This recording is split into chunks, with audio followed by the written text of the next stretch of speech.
원래 이렇게 등장하는 게 아니라 등장할 때 밑에서 막 이렇게 올라오고 그러면 참 멋있을 텐데 그런 장치가 없어서 가슴이 아파요. 예. 자, 오늘 하나님의 말씀 보겠습니다. 하나님의 말씀 사도행전 8장 4절로 8절 말씀. 자, 주보를 참조하시면 좋을 것 같고요. 사도행전 8장 4절로 8절 말씀입니다. 제가 한 절, 여러분이 한 절, 그리고 맨 마지막에 다 같이 이렇게 공부하겠습니다. 제가 먼저 받들어 공부하겠습니다. 그 흩어진 사람들이 두루 다니며 복음의 말씀을 전할 때 그래서 그가 백성에게 접하니 우리가 빌립의 말도 듣고 행하는 표적도 보고 한 마음으로 그가 하는 말을 따르더라. 많은 사람에게 들었던 더러운 귀신들이 크게 소리를 지르며 나가고 또 많은 중풍병자와 못 걷는 사람이 나으니 다 같이 합니다. 그 성에 큰 기쁨이 있더라. 아멘. 자, 우리 기도합시다. 하나님 감사합니다. 오늘 사도행전의 말씀을 통해서 우리의 삶이 변화되어지길 원합니다. 하나님 오늘 시간에 성령의 충만함을 저희에게 허락하여 주시고 이 어려운 시기 가운데 저희 청년들이 깨어서 기도할 수 있는 하나님의 거룩한 백성 되어주길 소원하오니 주님 주장하여 주옵소서. 주님께서 함께 하심을 감사드리오며 예수 그리스도의 이름으로 기도합니다. 아멘. 자, 사도행전의 가장 중요한 키워드가 세 가지가 있다고 이야기했는데 우리가 날마다 사도행전을 볼 때마다 이 세 가지는 기억하라고 했죠. 자, 첫 번째는 뭐였냐면요, 복음이라는 거죠. 복음. 그래서 사도행전은 누가복음을 썼던 누가가 사도행전을 쓰면서 누가복음에 있었던 모든 복음을 사도행전에 녹아놨어요. 녹였어요. 그래서 복음이 거기에서 증거가 됐고요. 그 다음에 그 복음이 증거되는 곳곳마다 하나님의 성령의 충만함이 있었고요. 그리고 마지막으로 성령의 충만함을 받은 사람들은 증인의 삶을 살았다는 거죠. 그래서 이 세 가지 키워드가 사도행전을 볼 때 아주 중요한 키워드예요. 그래서 이 세 가지를 벗어나는 이야기들은 안 들으셔도 되는 거죠. 그죠? 그러니까 사도행전 하면 이 세 가지 키워드, 복음이냐, 성령이냐, 증인이냐, 이 세 가지 키워드를 기억하시고 사도행전을 보셔야 된다는 거죠. 근데 여기서 오늘 본문의 말씀을 보기 바로 전에 무슨 이야기가 나오냐면 사울이 등장합니다. 사울은 본격적으로 등장하는 것은 9장 이후부터 본격적으로 등장하는데 사울이 갑자기 나오면 이상하니까 성경은 그 어떤 사람을 포커스를 맞춰서 이렇게 이야기할 때 사전에 미리 이야기를 살짝 해놔요. 그래서 다음에 이 사람이 등장한다라는 것을 가르쳐주는 경우가 있는데 이때 사울은 사도행전 7장 58절과 8장 3절에 살짝 두 번 등장하게 돼요. 첫 번째는 스데반 집사가 죽는 그 현장에서 증인들이 옷을 벗어서 사울의 발 앞에 두었다라고 이야기를 하고요. 8장 3절에는 교회를 진멸하러 돌아다니는 사울이라는 단어를 이야기를 한다는 거죠. 그러니까 사울을 이야기할 때 이 두 가지를 살짝 등장시키면서 앞으로의 사울이 어떠한 역할을 하는지 주목해봐라는 거죠. 오늘 여기서 가장 중요한 것은 사도행전 8장 4절로 8절의 말씀을 하나씩 보면서 우리에게 하나님이 주시는 말씀이 무엇인가 깨닫는 여러분 되기를 소원합니다.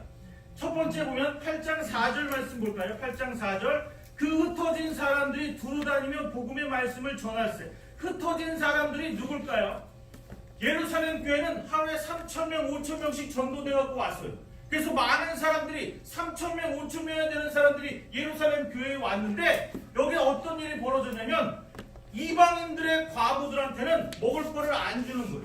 유대인 과부들한테는 먹을 거를 주는데 이방인 과부들한테는 먹을 거를 주지 않으니까 이방인 과부들이, 헬라파 과부들이 화가 나갖고 교회에 따지기 시작하는 거예요.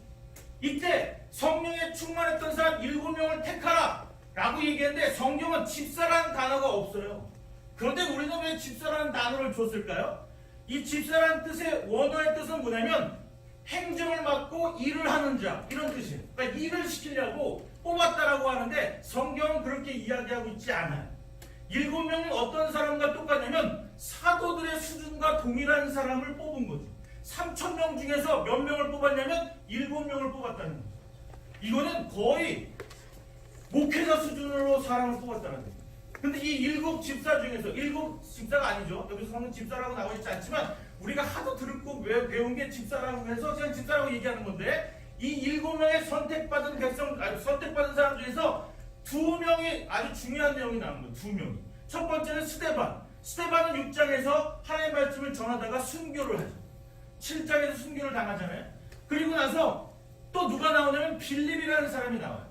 그러니까 사도행전 8장의 가장 중요한 키된 인물이 누구냐면 빌립이라고 하는 분이라는 거예요. 이 빌립이라는 사람은 성령에 충만해서 교회 안에서 행정을 담당하고 사람들한테 먹을 거 접대를 해야 되는데도 불구하고 이 사람은 접대하지 않았어요. 복음 전하러 내려갔는데 자기가 복음 전하러 내려간 줄 알았어요. 예전에는. 저는 그렇게 설교를 들었어요. 그러니까 빌립이라는 사람이 예루살렘 교회에 있다가 사마리아에 가야겠다. 그래갖고 가갖고 복음 전한 줄 알았어요. 성경을 자세히 보니까 그게 아니라는 거예요. 사울이 교회를 진멸할 때 예루살렘 교회가 무너졌어요. 그래서 많은 사람들이 흩어졌잖아요. 흩어졌는데 어디로 갔냐면 많은 사람들의 일부가 사마리아 성으로 갔어요. 유대인들은 절대로 아무리 화가 나도 사마리아 성은 가지 않아요. 그래서 사울은 사마리아 성 가갖고 예수 믿는 사람을 죽였다는 얘기가 없어요. 그러니까 유대인을 다 돌아다녀도 사마리아 성은 들어가지 않거든요. 근데 빌립이라는 사람은 사마리아 성에 들어가서 복음을 전했다는 거예요. 이거 되게 중요한 거죠. 흩어진 사람들이 누구냐? 교회가 무너졌을 때 교회가 끝났다라고 생각했지만 그게 아니라 흩어진 사람들이 복음 전하러 갔다라는 거예요. 오늘 코로나 바이러스를 통해서 사람들이 온라인 예배를 하는데 온라인 예배를 드리지 못하는 자그마한 교회들은 다 무너졌어요. 개척교회 70%가 다 무너졌어요. 2달 만에. 이건 엄청난 거예요. 저는 어떻게 생각했냐면 이번에 하나님께서 코로나 바이러스를 통해서 숨어있던 신천지를 다 드러나게 했으니까 하나님 대단하시다 이렇게 얘기를 했는데 그게 끝나는 게 아니라 하나님은 교회가 성전을 너무나 크게 짓는 거에 열심히 내는 것을 하나님은 기뻐하지 않았다는 거예요. 어떤 교회는 한 달에 유지비만 900만 원, 1000만 원 들어가는 교회가 많아요. 전기세만. 그러니까 유지비가 많이 들어가는데 성도가 안 와요. 코로나 때문에. 교회가 문 닫는 거예요. 경매시장에 교회가 어마어마하게 많이 나왔어. 그래서 제 생각에는 제 개인적 사견은 몇 개 좀 사볼까라는 생각도 했었어요. 교회가 너무 큰 교회가 500억짜리 1000억짜리 되는 교회가 50억 10억에 다 나오고 있는 거야. 싸게. 이게 심각한 거잖아요. 하나님은 교회 성전을 크게 짓는 게 중요한 게 아니라는 거예요. 여러분이 각자가 하나님의 성전이라는 것을 기억하라는 거죠. 그래서 여러분이 가정에서 온라인 예배를 통해서도 하나님의 말씀을 새겨듣고 그 말씀을 여러분의 삶에 적용하는 게 중요하다라고 합니다. 그 흩어진 사람들이 두루 다니며 복음의 말씀을 전했어요. 중요한 건 흩어졌다고 교회가 무너졌다고 끝나는 것이 아니라 두루 전하면서 두루 돌아다니면서 하나님의 복음을 전했다라는 게 이게 중요한 포커스죠. 그리고 나서 5절 말씀에 빌립이 등장하죠. 이 빌립이 사도행전 6장에 등장했던 빌립과 동일하다고 생각하는 이유가 뭐냐면 예수님의 사도 12사도 중에서도 빌립이 있었는데 빌립 사도가 아닙니까? 라고 어떤 사람이 예전에 저한테 질문했어요. 난감하더라고요. 제가 배웠던 건 빌립 집사라고 배웠는데 갑자기 사도 중에서도 빌립이 있었어요. 그래서 생각해봤죠. 빌립도 사도가 있는데 왜 사람들은 집사라고 해요? 성경을 자세히 봐요. 성경을 자세히 보면 뭐라고 나왔냐면 사도행전 8장의 1절 말씀에 뭐라고 나왔냐면 그날에 예루살렘에 있는 교회에 큰 박해가 있어 사도 외에는 유대와 사마리아 땅으로 다 갔다. 사도들만 예루살렘을 지켰어요. 순교의 목적을 가지고 다 지켰어요. 그러니까 사도의 12사도는 예루살렘에 있었다는 거죠. 그러면 사마리아 성 갔던 사람 누구냐? 빌립이 바로 6장에 선택되었던 빌립이라고 하는 거죠. 그래서 빌립이 선택을 받았어요. 그 선택을 받은 빌립이 사마리아 성에 내려갔죠. 왜 내려갔죠? 교회가 무너졌으니까. 교회가 문을 닫았으니까. 그리고 나서 복음 전하러 갔다는 거예요. 그때 5절 말씀에 보니까 그리스도를 백성에게 전파하니 어떤 일이 벌어졌냐면 4가지를 기억해야 돼요.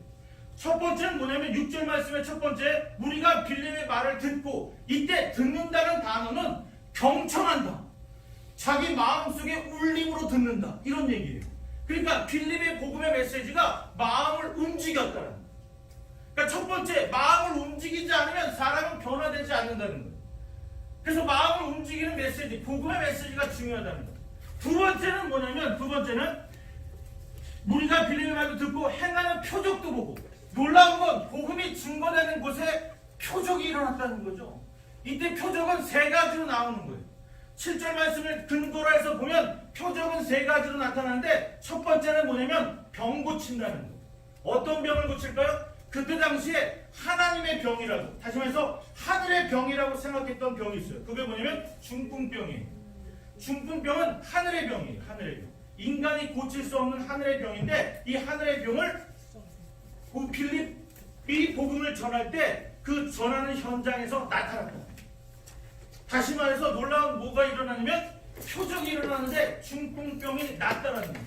두 번째는 뭐가 나냐면 중풍병이 낫고, 그 다음에 두 번째는 못 걷는 사람, 안진뱅이, 나면서 안진뱅이였던 사람들. 그때 당시에는 안진뱅이가 상당히 많았어요. 그때 출산은 병원에서 출산하는 것이 아니기 때문에 아이를 낳다가 아이가 다리 병신되는 애들이 많았었다는 거예요. 그래서 반 이상, 유대인의 3분의 1 이상 상당히 많은 사람들이 안진병, 그러니까 병 중에서 상당히 대다수가 안진뱅이가 많았다는 거예요. 그래서 예수님이 고치는 사역들을 보면 안진뱅이가 일어나는 거, 바울의 사역도 안진뱅이가 일어나는 게 많았었다는 거예요. 안진뱅이가 일어났다는 건 진짜 하늘의 기적이라고 생각하는 거거든요. 그래서 하나님의 복음이 증거될 때 이러한 병 고치는 은사가 일어났다는 거예요. 세 번째는 귀신 들린 사람들이 나타나는 거예요. 근데 귀신은 어떻게 들리냐면 여기 성경에 보니까 귀신 들리는 얘기를 할 때 7절 말씀에 많은 사람에게 붙었던 더러운 귀신. 그러니까 귀신의 특징은 더럽다라는 거고요. 그러니까 여러분 주변이 더럽다, 좀 점검을 해보셔야 돼요. 그리고 두 번째는 뭐냐면 많은 사람들에게 붙어있다, 많은 사람들과 함께하고 있다라는 거예요. 하나님을 믿거나 안 믿거나 이 귀신들은 늘 따라다닐 수 있다는 거예요. 근데 점쟁이들, 그 신받았다고 하는 점쟁이를 찾아가면 놀라운 게 두 가지예요. 예수 믿는 사람들이 많이 오는데, 첫 번째는 진짜 예수 믿는 사람은 귀신도 알아봐요. 그래서 예수 믿는 사람 딱 오면 벌벌 떠는 무당들이 많아요. 근데 난 분명히 교회를 다니는데 무당을 만나는데 무당이 점괘가 나온다. 자기의 신앙을 점검해봐야 돼. 내 신앙이 정말로 하나님의 신앙이, 하나님이 내 안에 정말 있는가를 점검해야 되는 거예요. 제가 처음에 신학 가자마자 너무 하나님의 말씀이 기뻐갖고 제일 먼저 한 게 무당 전도예요. 결혼도 무당 따라 그런지 이건 잘 모르겠지만 하여튼 그랬어요. 근데 문제는 뭐냐면 무당들은, 제가 안양에 무당을 전도하러 가는데 한 지역에 42명의 무당들이 모여 있어요. 놀라운 건 문고리를 잡고 안 놔주는 거예요. 자, 계세요? 그러면 아무도 없대요. 아무도 없다고 얘기하는 사람이 누구세요? 이렇게 물어봤더니 아무도 없다는 거예요. 들어오지 말라는 거예요. 당신이 들어오면 안 된다는 거예요. 저를 알아보더라고요. 그러니까 기분이 좋잖아요. 저를 알아보니까. 그러니까 그렇다는 거예요. 근데 믿지 않는 사람들도 많이 오는데, 제가 아는 어떤 분이 무당인데 그분이 저한테 그런 얘기를 하는 거예요. 자기네들 오는 손님 중에서 30%가 거의 기독교인이래요. 근데 직분자, 속여서 오는 거예요. 장로, 권사, 집사가 자기 직분을 속이고 와서 점을 본다는 거예요. 새해에. 그 점을 보는데 자기한테 왜 점을 보는지 모르겠대요. 자기가 믿는 하나님이 대단한데 왜 그 하나님한테 기도하지 않고 왜 자기한테 오는지 모르겠다고 얘기하는 거예요. 제가 그 부분 가슴이 아팠어요. 그래서 무당하고 이렇게 한 30분 정도 전도하고 대화하고 있는데 어떤 사람이 딱 들어왔는데 그 사람이 장로예요. 어느 교회 장로라고 하는 사람이 들어왔어요. 그래갖고 자기 복채를 딱 주면서 자기 좀 이야기해달라고 그러는 거예요. 이래 놀라운 현상이 일어나는 거죠. 연초만 되면. 왜 그럴까요? 성경에는 자기 얘기가 없어요. 근데 무당은 자기한테 정확하게 이야기해주는 것처럼 얘기하니까 속아서 가는 거예요. 귀신 들린 사람의 귀신의 특징이 뭐냐면 더럽다라는 거죠. 두 번째는 많은 사람들에게 붙어있다는 거고요. 세 번째는 큰 소리를 지른다는 거예요. 여러분 주변에 큰 소리 지르는 사람이 많잖아요. 저는 어쩔 수 없이 큰 소리 지르는 거고, 주변에 큰 소리 지르는 사람이 많은 사람을 점검해봐야 돼요. 혹시 이 사람이 귀신 들리지 않는가 생각해요. 소리를 엄청 많이 지르는 사람이 있어요. 제 주변에. 저와 같이 사는 사람이 소리를 되게 많이 질러요. 초반에. 그래서 제가 그런 생각을 했어요. 이 사람도 귀신 들린 사람이 확실하다. 그래서 12년 만에 전도를 했어요. 요즘에는 새벽 기도도 나오고, 평상시에 안 그랬거든요. 새벽 기도 나오고, 그리고 날마다 아침마다 10시에 시간을 정해놓고 기도도 해요. 놀라운 장족의 발전했죠. 그죠? 기분이 너무 좋아서. 근데 성경은 잘 안 봐요. 봐도 잘 모르니까 잘 보진 않아요. 그래서 성경은 제가 가르쳐주고 있는데 날마다 한 절씩 가르쳐주고 있어요. 근데 계속 창세기를 끝나지 않으니까 이제 제안을 하더라고요. 날마다 창세기 보면 언제 요한계시록을 보냐. 그래서 중간에 건너뛰었어요. 건너뛰어서 마태복음부터 보기로 했어요. 근데 또 마태복음 보면서 좀 기분이 나쁜 게 뭐냐면 1장 1절부터 쭉 내려다 보니까 나쿠가 계속 나오니까 이건 무슨 여기 안에 무슨 복음이 있겠어요? 그러면서 요거도 건너뛰읍시다 막 이래갖고 참으세요. 여기 중요한 내용이 나와요. 그래서 마태복음 1장부터 시작하고 있어요. 다시. 그래서 요한계시록이 다 되는 날 예수님이 그 전에 오실 거라고 저는 믿어 의심치 않아요. 하여튼 그러고 있어요. 근데 이렇게 이야기를 하는 가운데 중요한 건 뭐냐면 그 귀신의 정체성을 드러나면서 백성들에게 붙어있던 모든 귀신들이 떠나갔다는 거예요. 복음이 증거되면 놀라운 일이 일어나는 거예요. 사람들이 마음속에 하나님의 말씀이 들어가면 그 안에 모든 질병들 그리고 모든 아픔들이 다 해소가 되는 거예요. 그리고 모든 귀신들이 다 떠나가는 거예요. 근데 지금 많은 전도사들이나 많은 사역자들이 좀 의심스러운 게 뭐냐면 요즘에는 복음을 전할 때 이런 일들이 안 일어나요. 그래서 좀 특별한 집회들 가면 괜히 사람을 넘어뜨려서 귀신 나갔다고 뻥치고 그리고 이상한 방언으로 막 얘기하면 귀신의 방언이라고 막 얘기하고 그리고 아픈 사람 오면 막 때려서 죽이고 막 이래요. 왜 그런 일이 벌어지죠? 성경에 나와 있는데 현실은 안 되니까 그런 거예요. 왜 현실은 안 될까요? 하나님께서 현실은 없어졌을까요? 하나님의 사역이 끝났을까요? 그게 아니죠. 하나님은 두 가지를 우리에게 이야기하는 거예요. 첫 번째는 하나님께서 의료시설을 우리에게 주셨다. 그리고 두 번째는 의료시설이 못 고치는 거 그거 하나님 고치실 수 있다는 거예요. 문제는 믿음이 없는 거예요. 우리에게 믿음이 없는 거예요. 하나님께서는 겨자씨와 같은 믿음만 있어도 이 산을 들어서 저 산으로 옮길 정도 되는데 그러한 믿음 자체가 겨자씨 같은 믿음 자체도 없다는 거예요. 그 우리 잘못일까요? 아니죠. 하나님이 우리에게 믿음을 주시지 않는 거죠. 첫 번째는 하나님이 우리에게 믿음을 안 주신 경우도 있고 두 번째는 믿음을 주셨는데 믿음을 소멸시키는 경우가 많아요. 우리의 삶 속에서 하나님이 주신 믿음을 소멸시키는 경우가 많다. 여러분에게 주신 하나님의 믿음을 소멸시키면 안 되는 거예요. 하나님께서 오늘 원하시는 건 그거랍니다. 그래서 결국은 8장 8절에 보니까 뭐라고 얘기하냐면 그 성에 큰 기쁨이 있었다라는 거예요. 예수 믿는 사람들이 많아지면 그 성에 큰 기쁨이 있어야 되는 게 정상이에요. 근데 제가 아는 분이 교회를 개척하려고 조그만 교회를 개척하는데 사람들이 민원이 들어갔어요. 사람들이 데모를 해요. 교회가 들어오면 땅값 떨어진다. 와, 놀라운 거죠. 왜 교회가 들어가면 땅값이 떨어집니까? 그죠? 땅값이 올라가는 게 정상이지 왜 떨어지겠습니까? 그리고 교회가 많아지는 걸 사람들이 싫어해요. 왜 그런지 모르겠어요. 근데 무당들이 많아지거나 절간이 많아지는 거에 대해서는 아무 생각을 하지 않아요. 왜 그럴까요? 같은 귀신파니까 그럽니다. 여러분이 아셔야 됩니다. 지금 이 시대를 살릴 수 있는 건 코로나 바이러스의 백신이 아니라 정말로 예수 믿는 사람들이 필요하다는 거예요. 이 시대에는 하나님의 백성들이 필요합니다. 이 시대가 어려울 때마다 성경에 보면 시기가 어려울 때마다 하나님께서는 하나님의 선지자들을 보냈어요.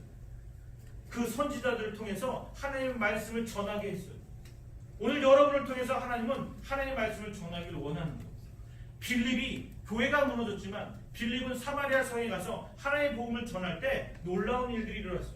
사람들이 말씀을 경청했고요. 그리고 모든 질병들이 치유됐고요. 모든 귀신들이 떠나가는 이러한 역사들이 일어났다는 거예요. 그렇다면 여러분이 있는 곳에 여러분이 있는 처소에 모든 코로나 바이러스 균들이 없어지는 게 당연한 거 아니겠어요? 그죠? 코로나 바이러스가 무서운 게 아니에요. 제가 막 돌아다니면서 전국을 다 돌아다니는데 사람들이 저한테 뭐라고 얘기하면 코로나 바이러스가 이렇게 막 공중에 많이 돌아다니는데 제가 보건소를 가서 예전에 지방에 보건소를 갔는데 코로나 바이러스를 채취를 이렇게 확인 키트에서 확인을 하는데 코 하나 입에 있는 구강세포를 딱 떼어갖고 이제 검진을 하는데 코에는 코로나가 나왔는데 입에는 안 나왔어요. 그러니까 뭐라고 얘기하면 다시 검사합시다. 그리고 또 검사. 근데 코에는 안 나왔는데 입에 나왔어요. 다시 검사합시다. 또 검사. 그게 뭐냐면 코로나 키트가 너무 민감하다 보니까 지나가는 균만 살짝 잡히면 거기에 그냥 묻어가는 거예요. 그래서 균들이 막 병출이 된대요. 근데 놀라운 건 두 가지가 다 병출되면 진짜 그 확진자인데 둘 중에 하나 검진되는 사람은 되게 많아요. 근데 그런 사람은 다시 재고 다시 재고 다시 재잖아요. 나중에는 안 나와요. 문제는 코로나 바이러스 때문에 사람이 죽는 게 아니에요. 다른 질병 때문에 같이 죽는 거예요. 코로나 바이러스의 균이 무서운 게 아니에요. 하나님은 그것을 통해서 우리에게 요구하신 게 뭐냐면 믿음을 조금 더 키워라, 기도를 조금 더 해보라. 하나님의 능력이 그 균도 못 이기는 그런 하나님이 아니라는 것을 여러분이 기억하셔야 된다. 오늘 사도행전 8장 4절로 8절 말씀을 통해서 여러분이 기억해야 될 것들, 하나님은 우리에게 구원을 주셨잖아요. 구원받은 백성은 두 번째로 우리에게 하나님은 성화를 요구해요. 성화라는 건 하나님의 자녀답게 이 땅에서 살아가는 것을 하나님은 요구하신다. 그러면 하나님께서 여러분에게 무엇을 보상하시냐면 천국이라는 것을 보상하시는 거예요. 그래서 그 천국에서 영화로운 삶을 같이 살아가는 것을 하나님은 원하시고 계시다는 것을 기억하셔야 됩니다. 여러분이 기도 제목이 바뀌면 여러분의 삶이 바뀝니다. 여러분의 기도 제목이 바뀌는 그러한 삶을 살아가는 여러분들에게 소원합니다. 오늘 이 시간에 우리 찬양단 나와서 우리 찬양하면서 우리 다 같이 우리 기도하는 시간을 좀 갖도록 하겠습니다. 자, 오늘 기도할 제목들 세 가지를 여러분에게 드릴게요. 첫 번째는 뭐냐면 이 여러분의 개인적인 기도 제목이 있다면 개인적인 기도 제목을 하되 우리가 다 같이 기도할 것은 첫 번째는 교회를 놓고 한번 기도하시고요. 그 다음에 그 코로나 바이러스를 통해서 고통당하는 사람들을 위해서 기도하시고, 그리고 세 번째는 이 코로나 바이러스를 통해서 우리가 빨리 깨달을 걸 깨달아서 이 어려운 시기가 빨리 지나갔으면 좋겠다고 하나님께 기도하시고, 하나님의 정한 때에 이 모든 어려움이 없어지게 해달라고 다 같이 기도하는 시간 갖기를 원하고요. 여러분이 기도한 개인적인 기도 제목이 있다면 함께 기도하는 시간을 갖도록 하겠습니다. 먼저 화성 찬양을 통해서 찬양하면서 우리가 기도하는 마음을 가지고 우리 소리를 내서 또는 묵상으로 하나님 앞에 기도하는 시간을 갖도록 하겠습니다. 다시 찬양합시다.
감사합니다. 아버지 하나님, 빌립 집사가 하나님께 사도행전 8장 4절로 8절 말씀을 통해서 귀한 역사가 일어났던 것처럼 우리의 삶 가운데 정말 하나님을 알고자 하는 그 마음 가운데 하나님 역사가 일어나서 모든 질병들이 치유되게 하여 주시고 모든 귀신들이 떠나가는 시간 되게 하여 주시사 이 땅에 정말로 기쁨이 넘치는 귀한 아버지 성으로 되어줄 수 있도록 주님 역사하여 주시옵소서. 성교회를 축복하여 주시고 성교회 청년들을 축복하여 주시사 그들이 가는 곳곳마다 하나님의 거룩한 영이 임하여 주셔서 하나님의 임재를 경험하게 하여 주시고 하나님의 능력이 나타날 수 있도록 주님 역사하여 주시옵소서. 이 어려운 시기 가운데 이들의 믿음이 떨어지지 않도록 주님께서 붙잡아 주시옵시고 믿음을 더욱더 경복케 하여 주시사 하나님의 백성답게 살아갈 수 있도록 주님 역사하여 주시옵소서. 온전히 주님께서 함께 주님싸우며 예수 그리스도 이름으로 기도합니다. 아멘.